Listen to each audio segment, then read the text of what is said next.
Hey everybody, it is China Unicorn outside of Voice Sock Lounge on an unexpected theme night. It is Saturday. That means there's no single men. Every guy here is with a woman, and I don't normally vibe on these nights, but the Mr. and Mrs. Newlyweds are still in town. They're still partying, and they attract a lot of cool people too. So I saw the guest list. There are some couples here I'd love to chill with tonight, and I came on my own, single girl unicorn, floating around on her own. So wish me luck, and I'm sure it'll be fine, but I'll report back. All right, it's 12:30, I'm leaving. I did get to hang out with the Mr. and Mrs. Newlyweds. I also got to hang out with some of my great friends in town too, to visit, everyone. So there was a good couples that I was here to see, and I had a good time. I even got to run into a friend who was like, hey, have you ever heard of blowing up a foreskin? And I was like, no, what is that? And she's like, yeah, it's when you blow it up like it's a balloon. And then she was like, do you want me to show you? I'm like, sure. And she starts asking random people, I'm like, are you circumcised? Are you circumcised?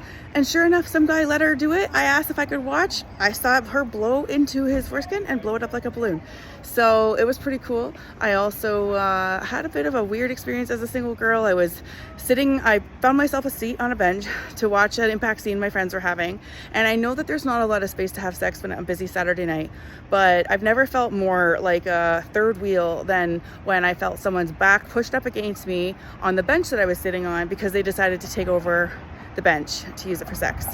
And it happened more than a few times where I finally just got up and realized, yeah, I was getting kicked out of my spot. So, okay, I'm here to finish my thought because I had more to say. So I felt like I was taking up too much space as a single person not having sex. Even though I was in the middle of watching a scene, that I felt like people just thought, okay, well, this is just a good spot. This girl's not using it. And I'm like, actually, I was using it. So I'm not gonna lie, as a single girl who doesn't go to couples nights normally, I had a good time because my friends were there. But I definitely was looking around, seeing a lot of people in a lot of twosomes making out on their own date and in their own worlds. And, if you're single and thriving, you're going to have a great time. If you're recently single and not necessarily, out of that painful spot, that's a lot of things to be immersed in. That's not necessarily chicken soup for the soul. It can feel like too much to be around. So I think for me, I just called it an early night, time to come home. I had a great time. I'm going to go back tomorrow and finish off the nights, finish off the week with the Newlyweds. So I did want to mention that I had that experience because I felt as a single girl going to the clubs on those nights that sometimes it can feel a bit like I'm on everyone else's date night.